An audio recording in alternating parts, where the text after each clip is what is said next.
Okay, well, good morning, good afternoon, good evening, everyone. Thank you for joining us today and welcome. My name is Joanna Skinner, and I'm the Family Planning Technical Team Lead for the Breakthrough Action Project at CCP. We're happy to have everyone with us today. Just a few logistics before we get started. The webinar is being recorded and we will share audio and slides afterwards. All participants will be on mute for the webinar.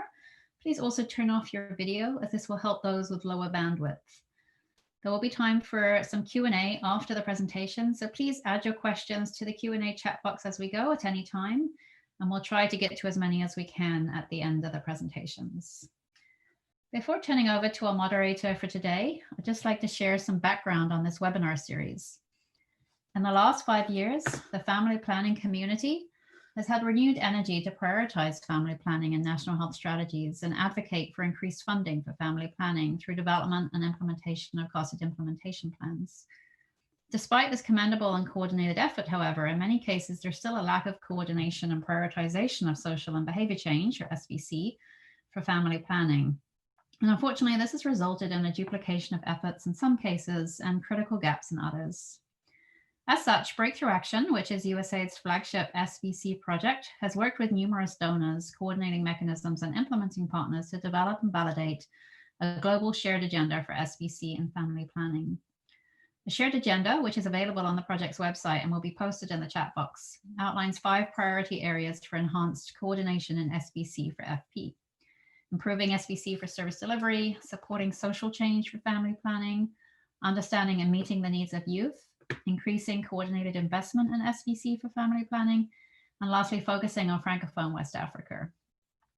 This is the 5th and final webinar in a series Breakthrough Action has hosted in 2020 to further the discussion around each of the Global Shared Agenda priority areas. Each of these webinars is recorded and posted on the project website if you've missed any of them. I'll turn over now to our moderator for this webinar. We're delighted to have Susannah Pritchard from the Foreign, Commonwealth and Development Office, formerly known as DFID, who will introduce us to today's webinar. So Susannah, over to you. So just webinar is the 5th in the Shared Agenda series, and it's focusing on improving social and behavior change for family planning service delivery, and that's through provider behavior change. And provider behavior is a commonly cited but little understood barrier to reducing unmet need for family planning. And several conditions can lead to providers to limit the access to a range of family planning methods or offer suboptimal counseling, including things like inadequate provider-client contact time, lack of provider skills, or confidence in providing family planning methods. Another reason is social cultural norms, biases and stigma, and also lack of privacy, among many other factors. And provider behavior change strategies, as we know, play a critical role in overcoming many of these barriers to providing quality of care. So just a quick overview of what FCDO does to work on provider behavior change for family planning. And one way in which we do this is through our work on quality, and that is both in policy engagement, support to multilateral actors, and programs as well. And central to our understanding of quality is respectful and responsive care and using problem-driven quality improvement initiatives. And this includes things like human resources for health skills, skills in interaction and empowerment. And just to give you a quick example from the program I work on, WISH, which has 2 consortiums, one led by MSI, the other IPPF, and also including downstream partners with expertise using behavioral theories and human-centered design. So in DRC, where the communication strategy was tailored to the needs of adolescent girls in urban Kinshasa, specific strategies were developed for health providers. And based on a range of formative research, this included developing targeted tools to assist community health workers and community mobilizers.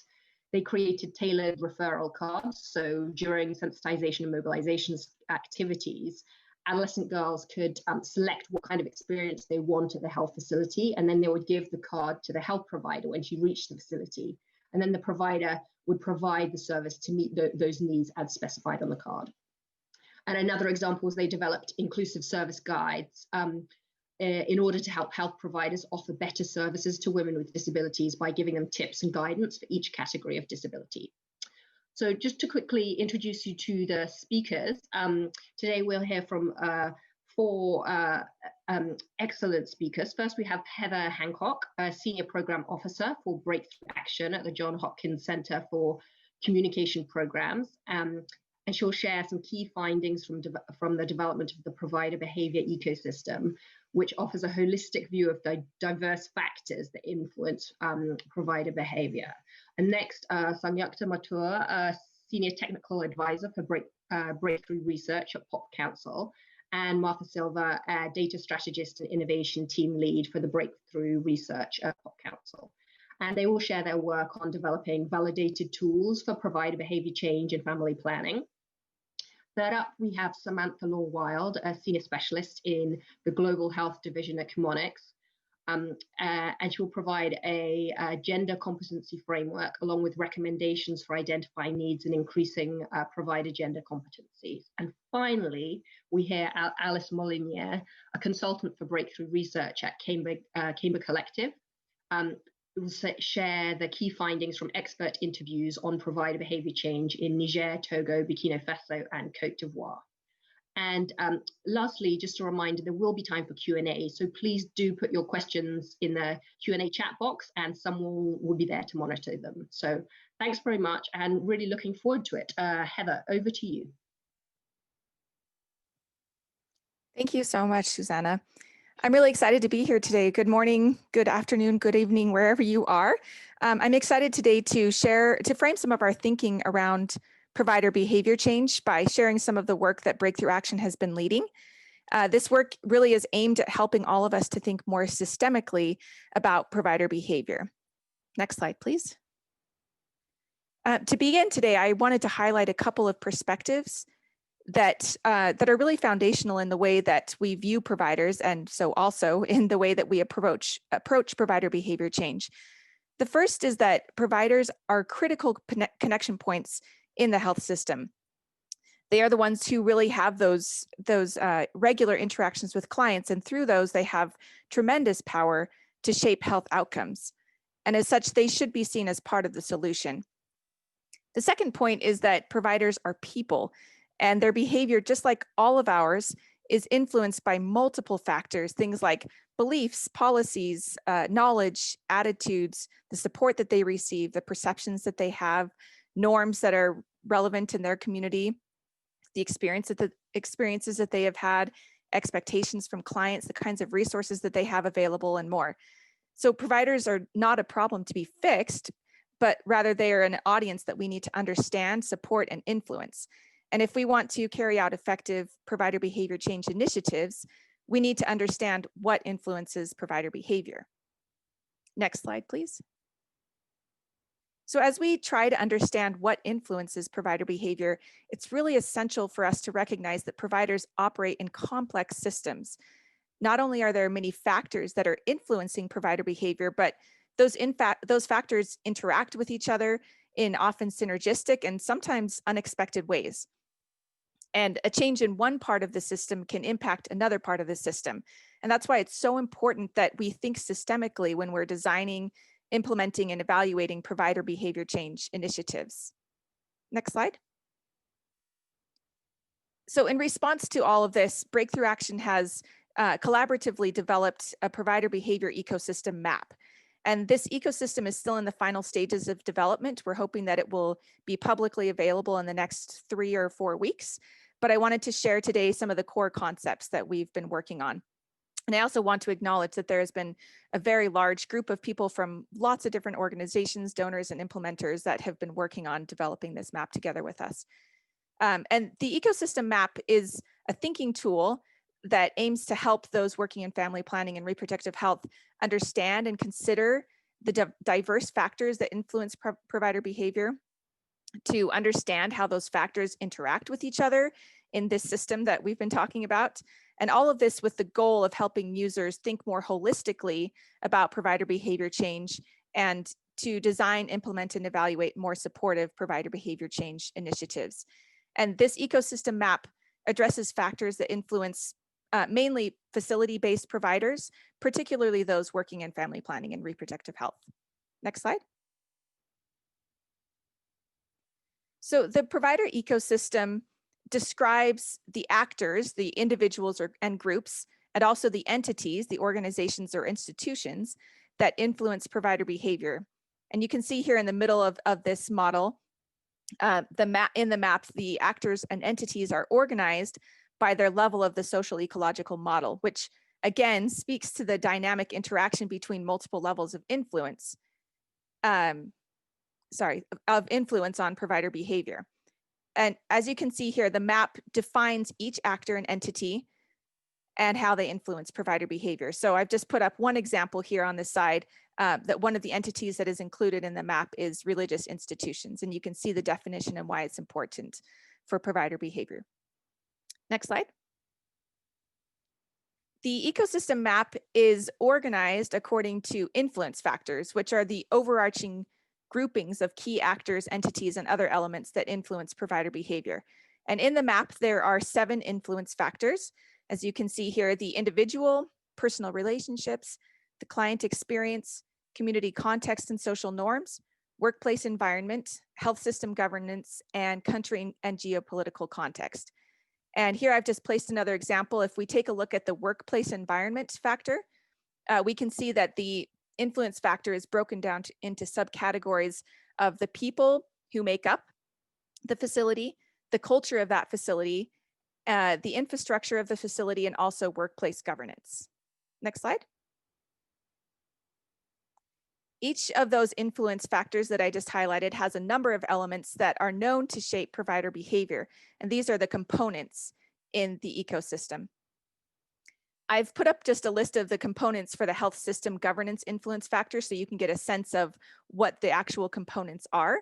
But as you can see, there are quite a number of components, and you can see that there are many things that impact provider behavior. Next slide. So within the ecosystem map, users can click on each component in the ecosystem to learn more about what the component is, why it matters for provider behavior change, and which other components are linked to it. So this is just one example. Next slide. Finally, the ecosystem map shows the interactions and connections between the components.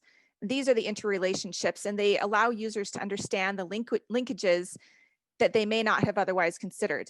And this really speaks to the systemic nature that I've been talking about of provider behavior and helps users think more holistically with their provider behavior change initiatives. And this is one example from the identity component. Oh, go ahead, you can go forward. Finally, as I mentioned previously, we see that this ecosystem map is really a thinking tool, and it helps users to start thinking about provider behavior change in a more comprehensive, systemic way. It's really, we view it as a first step in the development, implementation, and evaluation of more supportive, impactful provider behavior change initiatives. So to further support family planning and reproductive programmers, Breakthrough Action is developing a set of tools that will help programmers identify and prioritize components from this ecosystem map, and then design activities that address those components. And so, as I mentioned earlier, the ecosystem map should be publicly available in the next 3 to 4 weeks.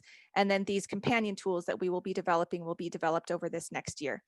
And so I thank you very much for your attention today, and we hope to hear more from you. Thank you. Thank you very much. Now handing over to the next presentation by Sanyukta and Martha. Great, thank you so much. We're delighted to be here at this webinar. My name is Sanyukta Mathur, and my colleague Martha Silva and I will be talking about provider behavior change programming, some priority questions, and developing validated tools. Next slide, please.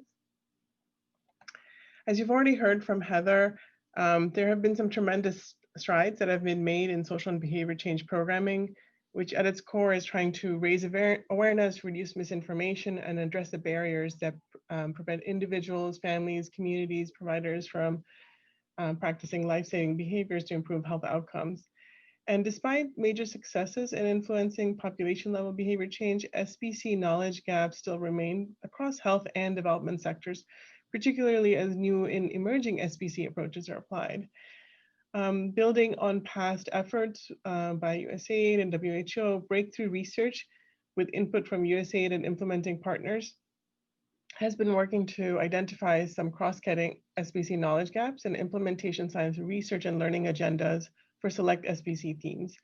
And for these two themes are provider behavior change programming and integrated social and behavior change programming, these two areas of work that are receiving renewed focus these days. The aim of this process and the documents was to help guide decision-making across sectors and foster collective learning. Next slide, please. Additional steps in our process have included desk reviews and a series of expert consultations focused on pinpointing and prioritizing cross-cutting themes and SBC knowledge gaps. One such review explored evaluations of PBC interventions over the last 20 years. And to summarize PBC approaches for improving FP services in the Ouagadougou partnership countries, highlighting gaps in evidence and identifying areas for future programming and research investments. The longer report is available on the Breakthrough Action and Research website, but just briefly, I want to tell you a little bit about the approaches that we looked at. So the slide on the left side lists the 4 PBC approaches that we identified. Let's use the conceptual framework by Tavrov and colleagues, published by the WHO. We also added a category on social accountability approaches, as these are some of the newer processes that are being tried and we felt were not captured elsewhere.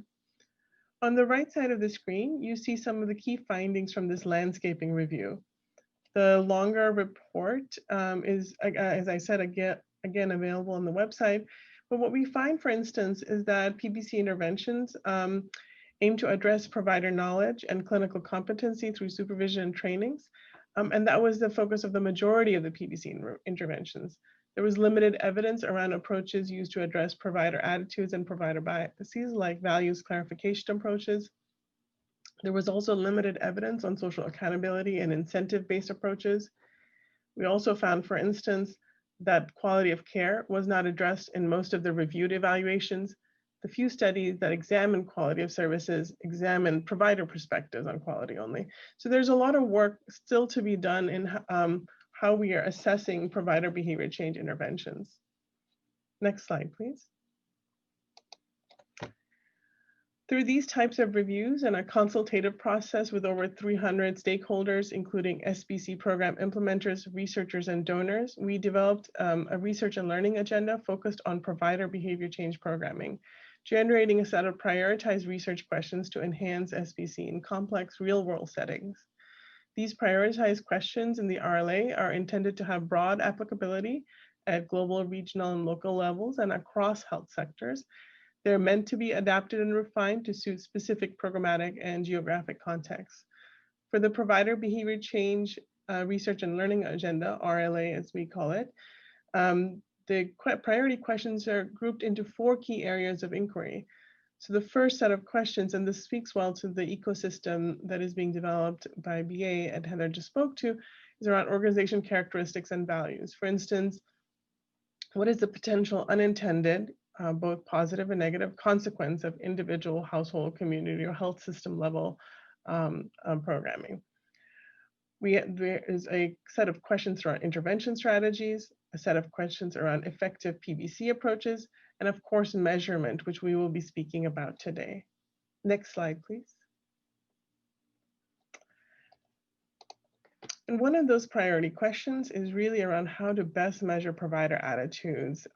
As our review in Francophone West Africa showed, as well as in the PBC literature writ large, there's just not enough, there hasn't been enough consistency in how we measure these.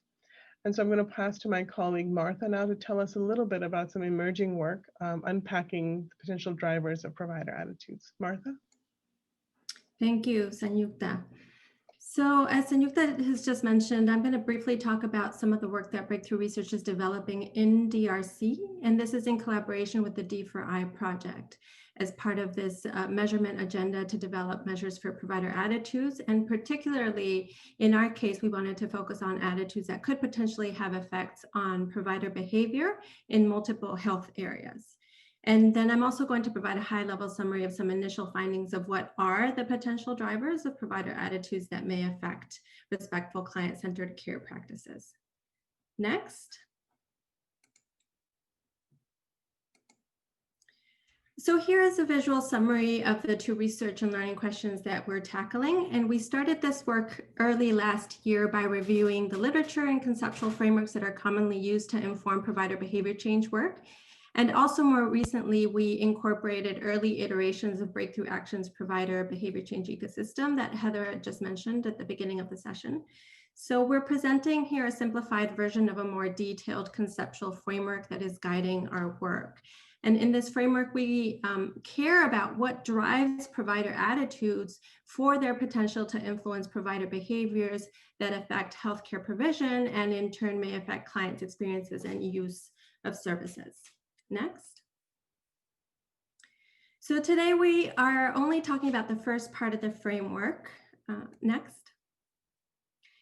We began by exploring potential attitudes that could influence provider actions. And again, as I said, we decided to focus on 3 domains that could potentially affect multiple health areas. And these domains of provider attitudes include attitudes related to providers' perceptions of clients, their professional roles as providers, and attitudes related to gender and gender roles. Next. To develop and validate these provider attitude measures, we selected the 3 domains that I just mentioned.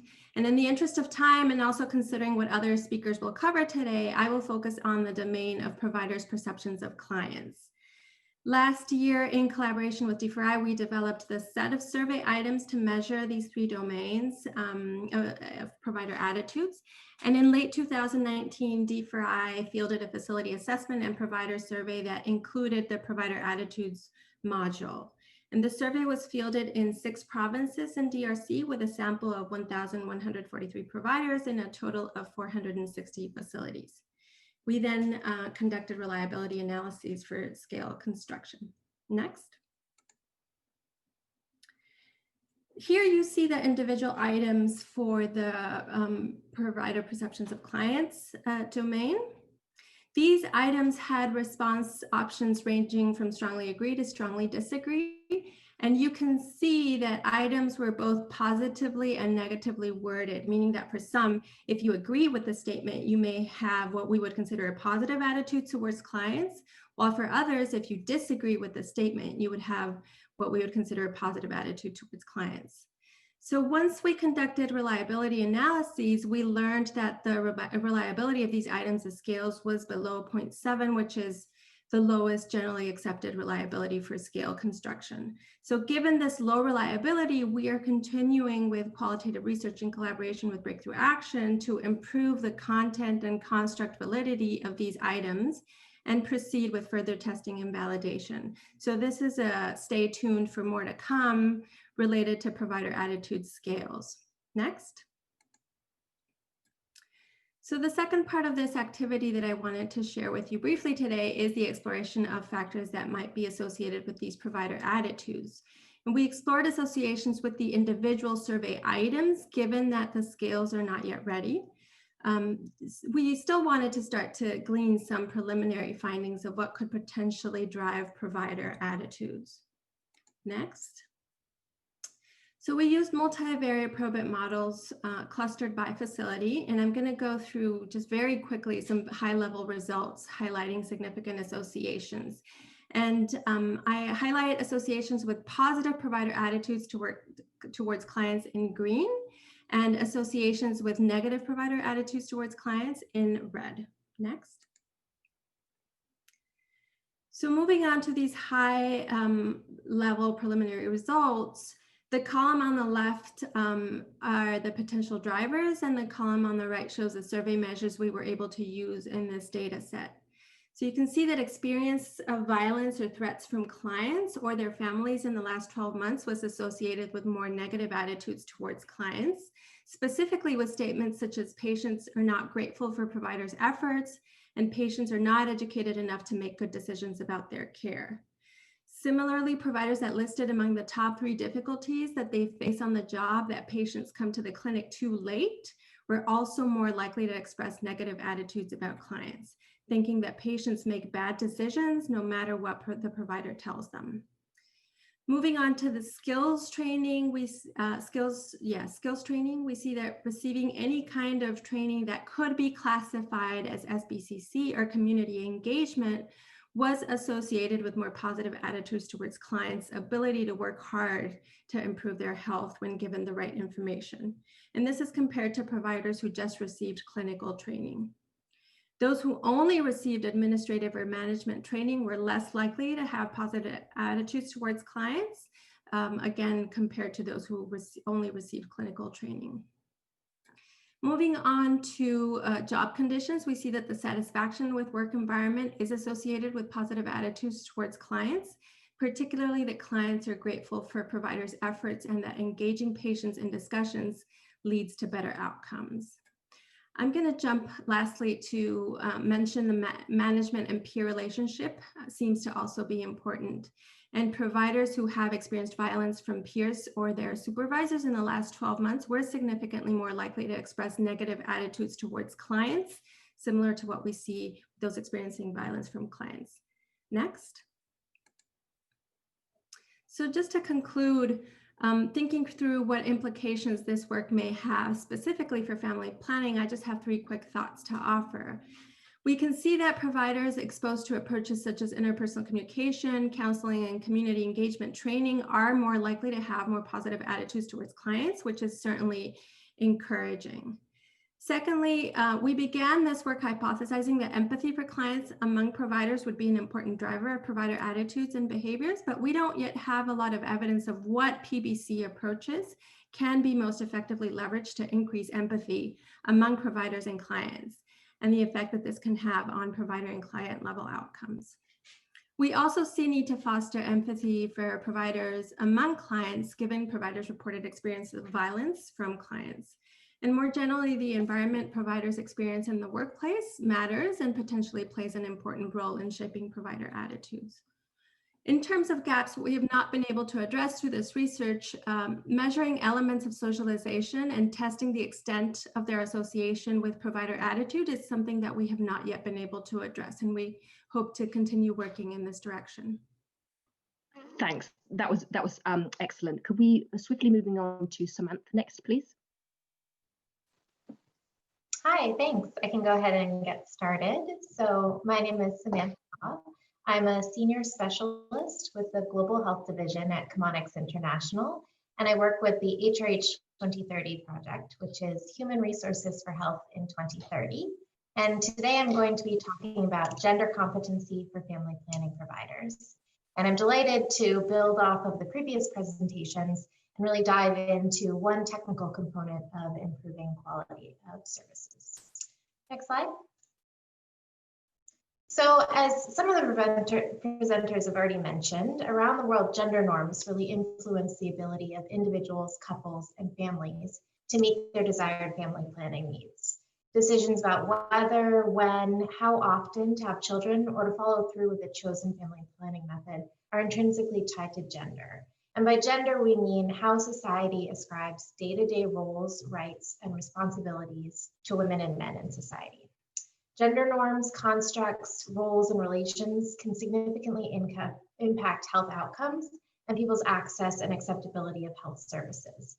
And I like to show this quote that's shown here because I think it really encapsulates quickly the role of gender in family planning services. So it says, we can't tell them about birth control pills or contraceptives until they've had their first baby. And this comes from a health worker. And so it really shows how the health worker serves in a critical role in the community's interface with the health system. They're really the conduit of health services and access to quality services. But at the same time, as we've been talking about, it's recognized that provider bias can impact clients and even potential clients. And one of those biases can be gender biases. But as we've also said so far, health providers have great power and potential to be change agents and overcome biases to offer quality, gender-sensitive, or even transformative services.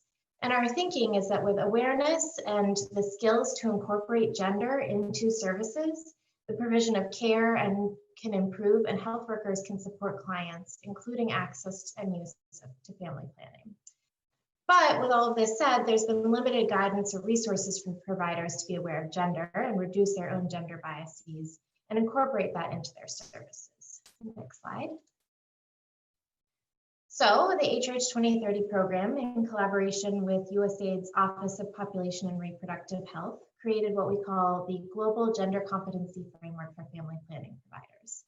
And so you can see here just a really quick graphic that I'm going to go through briefly, but not in a lot of detail given our time today. So the first step is to really define what we mean by gender competency and determine what it means to be a gender competent provider. There's lots of ideas out there of providers should know about gender, but we need to get really specific first to understand what we mean. So if you'll go to the next slide, here we just have a definition. So this was our starting point.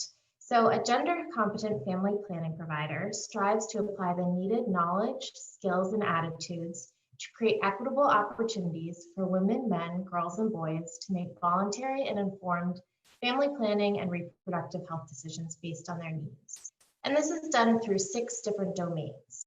And those are the buckets on the wheel that's shown here. So I'll go through them very briefly. The first one, starting from the upper side of the wheel, is in light gray, is using gender sensitive communication. And this is really the most foundational element of gender competency. This is how a provider incorporates gender into their reception and talking to a client. The next one, it's actually blocked, I'm sorry, on the screen here. It's promoting individual agency. And so this one is all about the provider recognizing the needs of the individual, whoever that is that comes in, and thinking through how gender might influence their ability to exercise their own choices and decisions in family planning. The next one is supporting legal rights and status related to family planning. And this really goes back to that first quote that I showed about making sure that everyone has equitable access to a method mix, and that their rights are upheld by the provider. The next one in blue there is engaging men and boys as partners and users. And this one is really critical to call out because most people, when we're thinking about those first 3 that I just went through, think about women as the main client in family planning. But we all know that it's critical to engage men as both partners in family planning and users themselves. And so building on that, if we go up to the next one in blue, it's facilitating positive couples communication and cooperative decision-making. And this one is all about the interaction between clients and how a provider can support that interaction and navigate the gendered elements there. And finally, the last one in dark blue here is addressing gender-based violence. And so I mentioned that each of these build on each other and become a little bit more increasingly complex. So addressing gender-based violence really uses all of the skills the provider has demonstrated in the previous 5 domains to make sure that the clients have the services they need and prevent gender-based violence as well. And so each of these domains talk about gender, but inherent in each of the concepts is power. And so it's both power between clients represented, but then power between the client and the provider as well. So these are the 6 domains that make up gender competency, kind of those higher level buckets, but we've defined the very specific competencies that a provider needs to know about within these 6 domains. So if you go to the next slide. Great, so here we have the actual competencies, and this is just one of the domains. So the example here is using gender sensitive communication. And we've defined the actual competencies that go within that, which are the knowledge, skills, and attitudes that the provider needs to know to successfully perform their work and problem solve, because every situation is going to be different. And so we have the corresponding competencies for using gender sensitive communication here. Just as an example, so you can see even this very first competency, it's again, the most foundational, maintains relaxed, friendly, and attentive body posture and eye contact as appropriate to show respect for the client regardless of gender. So this one's a really easy one to picture. They become a little bit less easy to picture and demonstrate as you go along. And the thing I want to highlight here too is that local contextualization is important in this. As you can see from just this one competency, this is meant to apply as a global basis to be adapted. So there are certain things that might be appropriate in one context, but would need to be adapted in a different context. So let's go on to the next slide. And this next slide, great. So I know you can't see this. This is not meant for you to be able to read today. I just wanted to show you when you put it all together. So we had just looked briefly at that first domain of using gender sensitive communication and the competencies within it. And likewise, there are competencies within all 6 domains. And so when you put it all together, you get this competency framework. I know it's too small. There's a link here, and I'll make sure to drop that link into the chat as soon as I'm done presenting so that you can explore it yourself. But each of these is critical as a job aid, a foundation for determining how we can incorporate gender competency into health workers' skill sets and throughout the health system. Thank you for dropping that in the chat. And so if we go to the next slide, on that, I just wanted to address how we can think about gender competency across a lot of different elements that are within the health system and how we can integrate it. So on the screen here, you'll see the different stages that a health worker might go through from becoming a provider to skills upgrading and experiences throughout their career, and then many different elements that a health worker can take on, whether that's being in the private sector, in the community, in different types of facilities. And gender competency can be a part of this journey throughout the life cycle. And so just to show you a few different examples, the first that I think is perhaps the most key is integrating gender competency into pre-service education. So we really want health workers emerging with the knowledge, skills, and attitudes around gender to have quality care from the beginning. But the health system can reinforce this through a lot of different elements. So it can be reinforced through licensing, even accreditation of facilities, as we're thinking about some of those accountability mechanisms that were mentioned before. This can be gender competency and gender elements can be incorporated into specific competency frameworks. So you'll notice that as we've been talking, we haven't been specifying a particular cadre. And so this can be included in any cadre that's working with family planning and clients. And this can be used, again, in some reinforcement mechanisms like job descriptions, supervision strategies for supporting health workers, and then again in in-service curricula as well as pre-service. And then this can be in performance management. So again, it's reinforced throughout the system. And as we're thinking about the way to actually move the needle on some of these provider change activities, we really need to think about incorporating into all of these elements.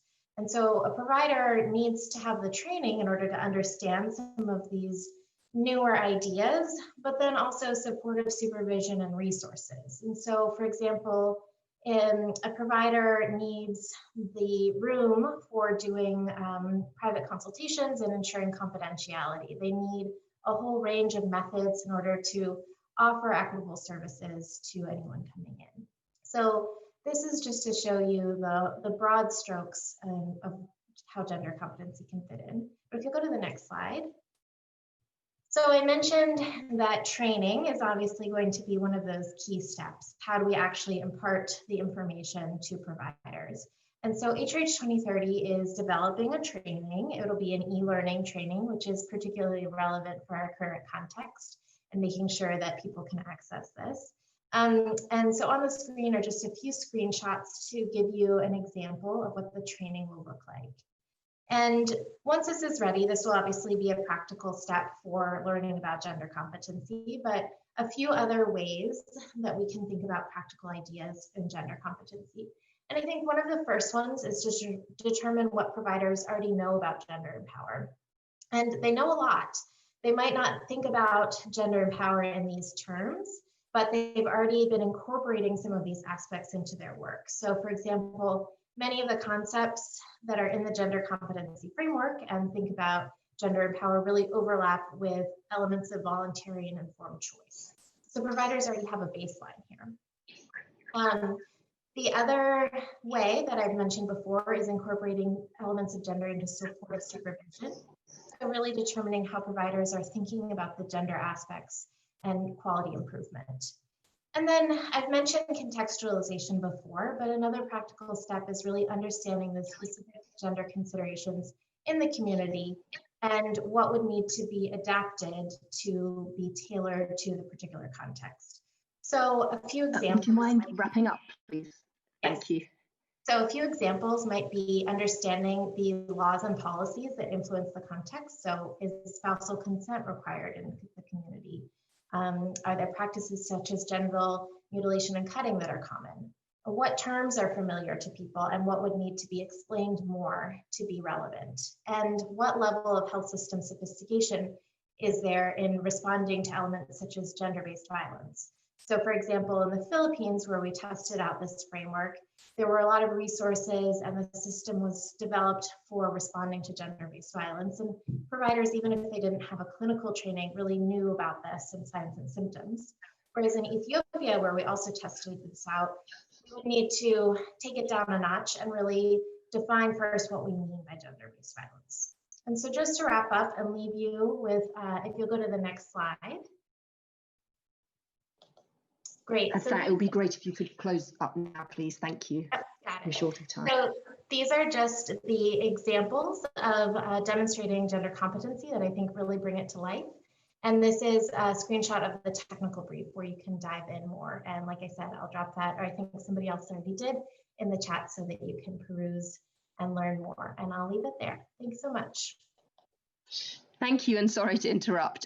Next up, we've got Alice. Over to you. Thank you. Great.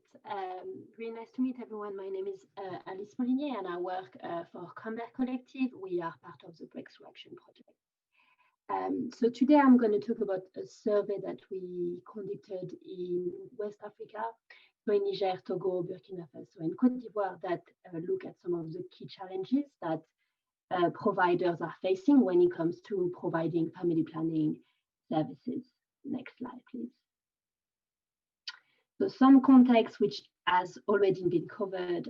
So there has been quite extensive research when it comes to provider behavior change. So we talked about the PBC ecosystem. We have talked about the PBC landscape review.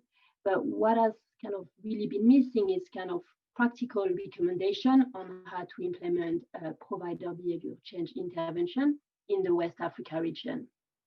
And one thing that has been a clear gap is actually there has been kind of limited evidence on the tools that are available to providers and kind of the relative advantages and disadvantages of each of these tools. And so what we find is often organizations, when they start a program in family planning, start redesigning a curriculum or start redesigning a tool rather than looking at existing intervention in the region. Next slide. So Commonwealth Collective, as part of under the WABA project, has been working since the beginning of 2020, basically to support government in the 4 WABA countries to better understand the key challenges that providers are facing and identify kind of what approaches and what tools can be used and scaled up across the region. So I'm just going to share today a summary of some of the initial interviews we have had. So we conducted about 40 semi-structured interviews in the 4 WABA countries. People from the Ministry of Health, key implementing partners, but also providers themselves and supervisor of provider, as well as experts in PBC, and also engage our WABA partner, Amplify, and some of the team that have already spoken on this panel. We had kind of a similar interview questionnaire for each of these audience. The first one was to really understand the challenges in family planning delivery. Second was to try to assess the tools and training and supervision that is available in each of the country. And then finally look at what are the gaps today in the toolkit for provider in West Africa. And the plan is to then share some of this finding with the Ministry of Health, but also key implementing partner and supervisor of provider to have a conversation and review together these findings, identify the key gaps and prioritize kind of the key challenges, share best practice, and finally identify kind of key areas of support for breakthrough action. Next slide, please. So this has already been presented, but that's the ecosystem I'm going to be using to present some of the key findings when it comes to behavior provider change. Next slide, please. Great. So here is a summary of the key challenges that were identified. And as I say, we had very various perspectives: Ministry of Health, key implementing partner, and then providers. A lot of these challenges are, you would be quite familiar with them, but some of them are kind of very specific to the West Africa region. So the first aspect is on client experience, something that was reported by most provider in the and supervisor was, the welcoming in facility for clients, something that implementing partner and supervisor reported was around kind of the judgmental language that provider may have when it comes to specifically adolescent and young women. Limited feedback loop mechanism for clients to provide feedback on their experience. Clients not feeling included in the conversation on family planning. And then from a client perspective, kind of limited explanation on some of the side effects of the methods. At the provider level, something that was reported as well by implementing partner and supervisor was that in many facilities, many providers actually would have knowledge just on certain specific family planning method, and therefore would have a tendency to push a certain method to all of their clients. Something we heard from Ministry of Health supervisor was they said, attitude of provider and sometimes provider kind of not respecting some of the norms, not respecting the hours, some favoritism within kind of provider structure, and kind of overall a lack of motivation at the provider level. And then finally, as I mentioned on the client experience, judgmental perception for clients. Community, social norm, and kind of context was also reported, misconception, and lack of male involvement in family planning programming. Fourth was around workplace or environment. There we heard from provider that there were kind of important HR limitation, poor management in general, and that was resulting in kind of inadequate staffing to properly attend to the clients, long waiting time in facilities, lack of privacy, with no room for FP consultation, opening hours that were basically not aligned with client availability, and kind of overall difficult and kind of poor working condition for provider. And the last thing that was highlighted in terms of workplace environment was around the poor internet connection, which is mostly a challenge when it comes to kind of data reporting.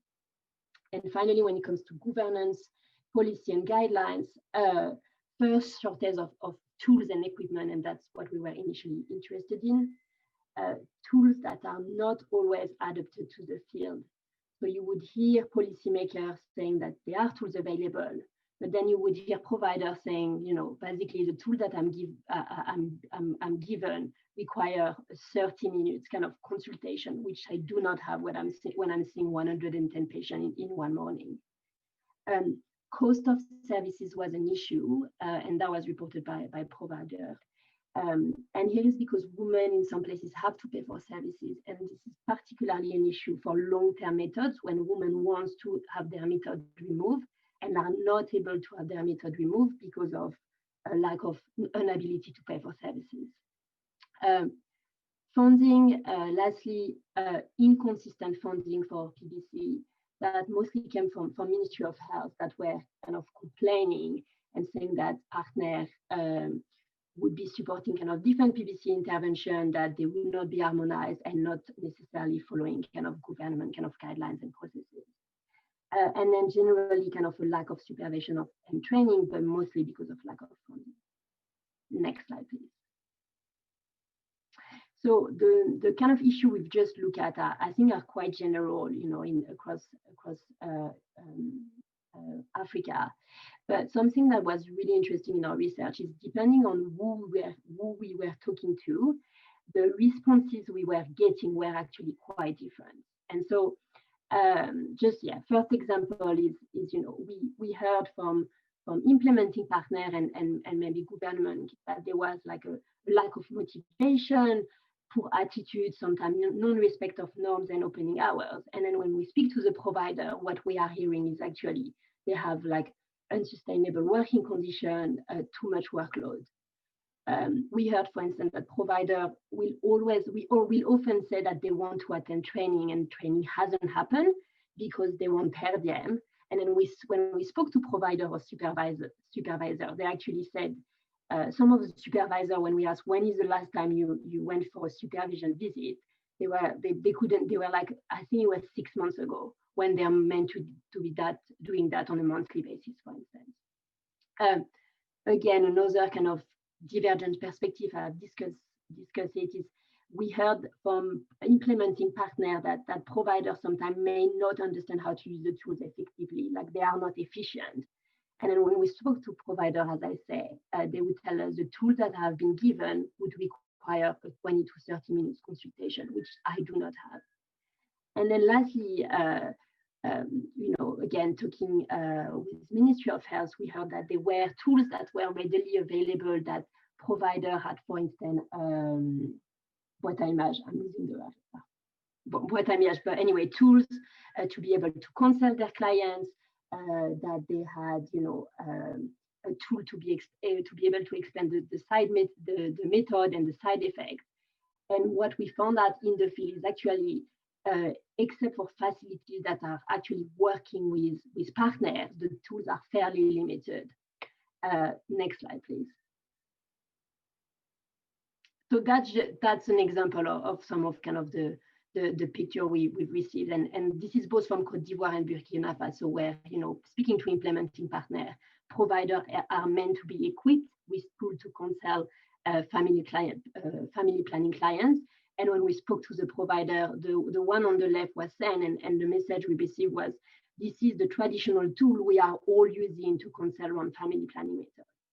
And so what we think is really interesting is, it's what side of the story is true, and how can we reconcile these two divergent perspectives, and really kind of bring provider, government, and implementing partner together to have an open and transparent dialogue around some of these issues, because obviously there is a big kind of lack of big misalignment, then kind of identifying and prioritizing key problems can become kind of a big issue. Next slide, please. So as I said, this kind of initial research is going to be presented to. If you don't mind wrapping up now, that would be great. Yeah. Government, family planning provider, and supervisor. And so we're going to have in November a workshop to really look at these kind of 5 core challenges to try to understand and prioritize challenges and identify solutions that breakthrough action can support. Thank you very much. A huge thank you, some excellent presentations. Moving swiftly on to the Q&A with some equally fascinating questions. So the first question that we have is for all 4 of the panelists. The first question, I would like to give your recommendations for the approach that you would, the recommended approach you would like to take for provider behavior change. Thank you. Maybe I can jump in here. Hi, this is Martha Silva from Breakthrough Research. As far as the recommended approach, I think one of the points that we wanted to stress in our presentation is that we're not actually sure that we have enough information at this stage, or at least not to the extent that we would want to. Specifically, I think in Francophone West Africa, where our work has centered around, there's still very limited evidence on what approaches are best being used to reach the intended outcomes. And I think beyond that, there is kind of an incomplete and unclear picture of the pathways through which we want to improve services for clients. So in the evidence that we reviewed, certainly there was evaluations that that had clear pathways and theories of change, but there's a lot of inconsistency. And so I think in terms of just looking at the body of evidence as a whole, there may be a little bit more work to do in terms of systematizing the knowledge gained to date, I think. But I also wanted to note that there are some very exciting initiatives that are, there are robust evaluations that are coming down the pipeline as well in this region. And so I think we're well on our way to fill in some of the evidence gaps that we highlighted in our presentation. Thanks, Martha. And I wanted to add that I think given the great range of factors that are influencing provider behavior, I think it's really critical for us to look at what exactly is influencing providers in your specific context.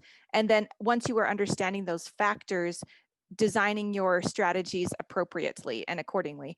And I think one thing that's been mentioned by Nicole in the chat is the importance of involving providers in that process. And so I think it's really difficult to say which strategies should we use, which approaches should we lean on without really understanding that context and understanding how providers would like to be supported and what factors are really important to them. And so having some sort of human-centered design process and remembering that providers are people who have all of these different factors that are influencing them and who need support to provide services in a quality fashion. That I think that's just one of the most important steps. So I don't necessarily have any specific strategies to recommend, but just reminders about those important pieces.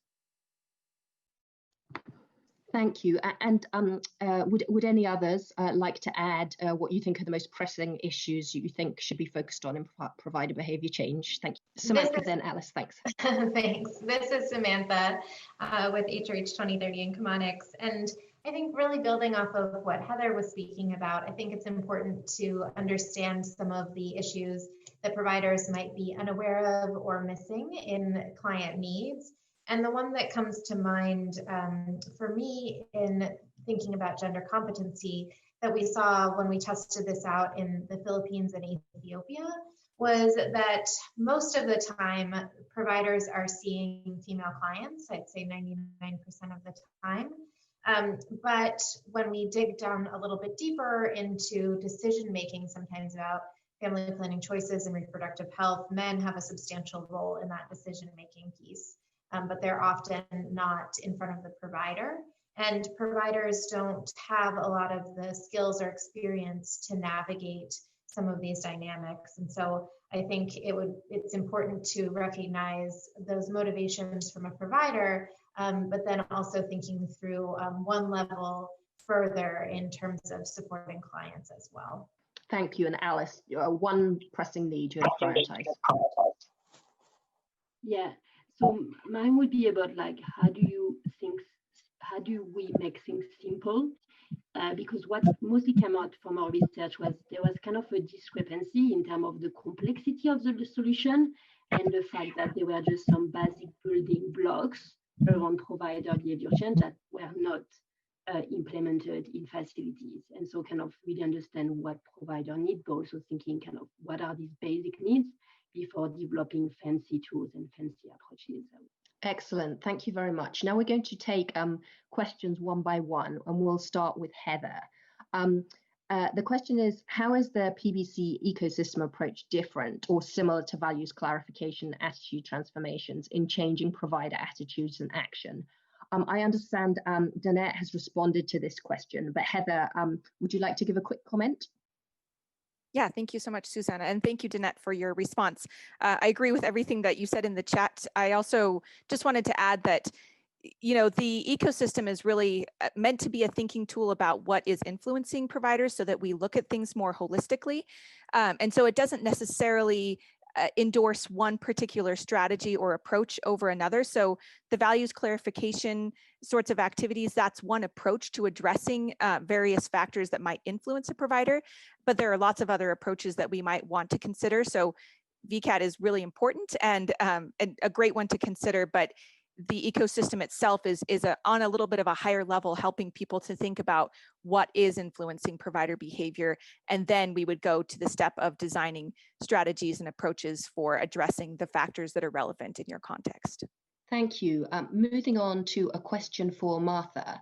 Why is it that your survey Likert scale doesn't include undecided or neutral responses? Thank you. Thank you for the question. That is actually must have been a typo in the slide, because it does include neutral. Yeah, I believe. Okay, thanks. Yeah, sorry, I should have. Thanks for the clarification.